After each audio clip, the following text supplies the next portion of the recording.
جو آپ کا مسئلہ ہے وہ ہمارا مسئلہ ہے.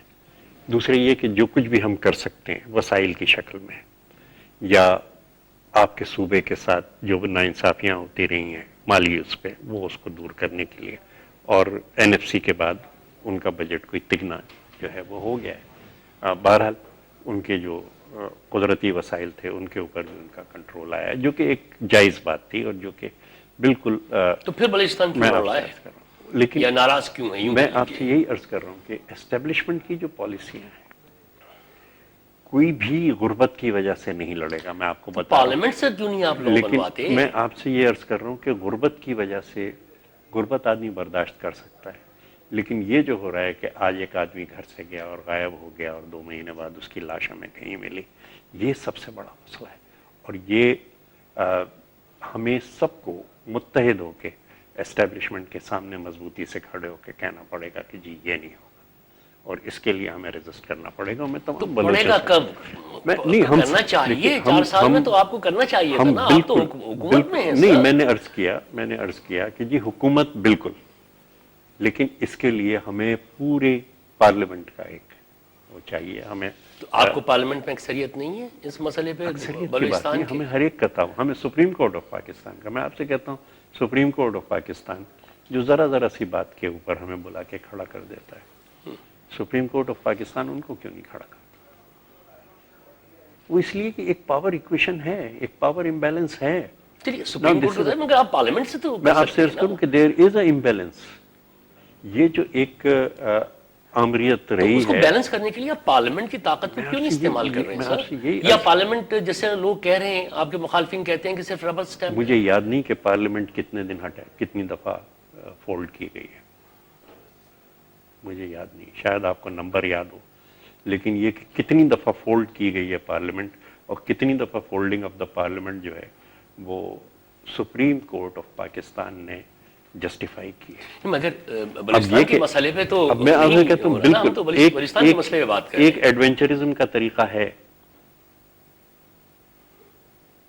مجھ سے کہا گیا, شاید آپ کے پروگرام میں بات ہوئی ہے, کہ صاحب وہ میاں نواز شریف کی پارٹی نے دھرنا دے رکھا ہے ایوان صدر کے سامنے. سر میں نے کہا اللہ کا شکر ہے کہ اپوزیشن آج وہاں دھرنا دے رہی ہے.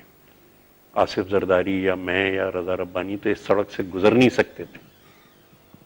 تو یہ ایک تبدیلی ہے کہ ہاں ہم آگے بڑھ رہے ہیں, لیکن ٹو بی اور ناٹ ٹو بی کہ کیا آپ اپنی چھوٹی سی طاقت لے کے, جو کچھ بھی اس وقت طاقت ہے وہ آپ ایک دیوار سے ٹکرا کے خود کو ختم کر لیں گے, یا آہستہ آہستہ افہام و تفہیم کے ذریعے؟ آپ سیاسی افہام و تفہیم, آپ نے بھی کہا تھا مقابلہ سیاسی کریں گے.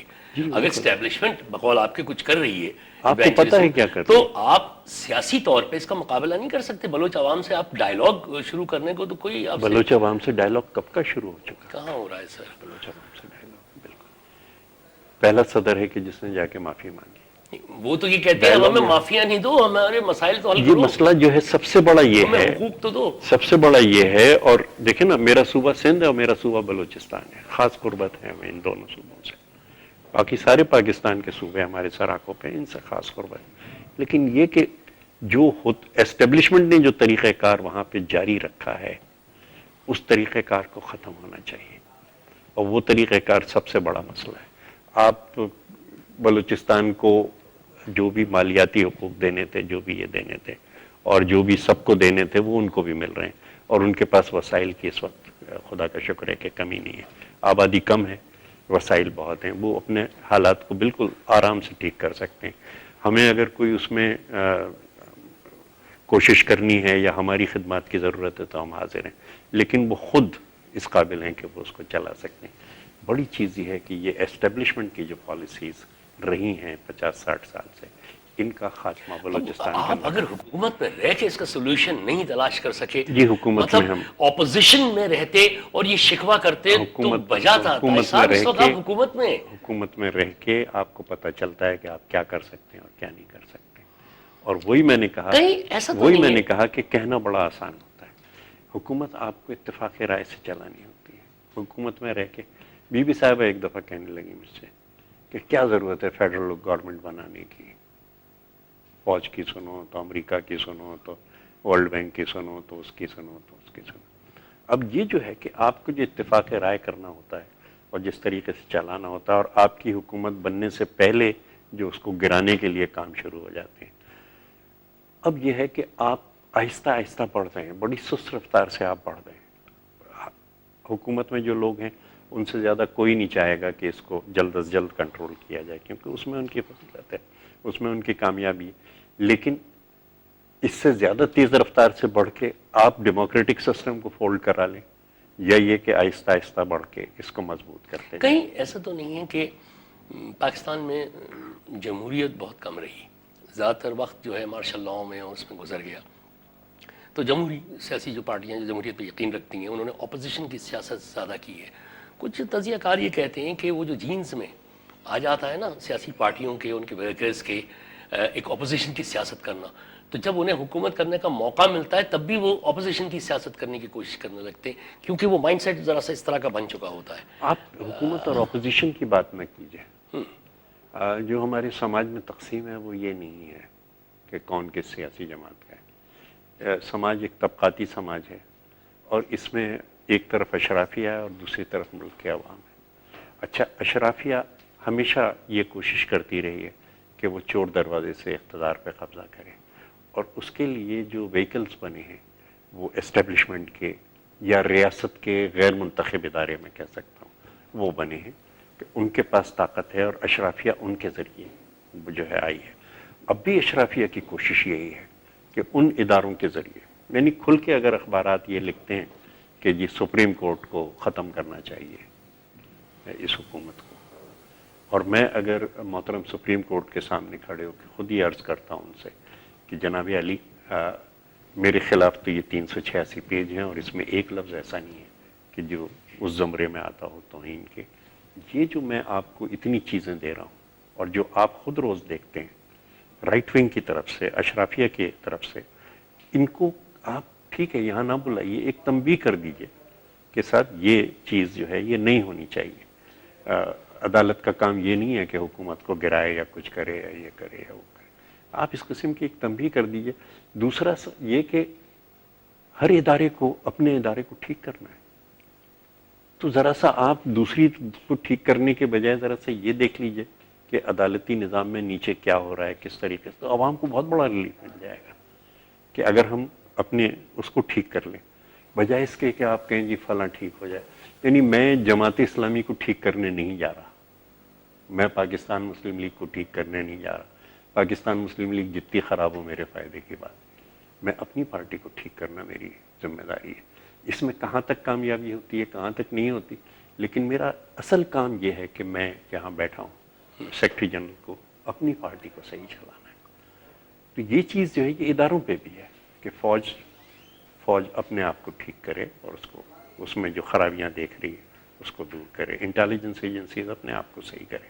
اسی طریقے سے محترم عدلیہ کو بھی ذرا سی نظر ادھر ڈالنی چاہیے کہ ہاں نچلی سطح پہ عدالتوں کے اندر کیا ہو رہا ہے اور اس کو کس طریقے سے ٹھیک کیا جا سکتا ہے. Last but not the least, آخری 2 منٹ ہیں.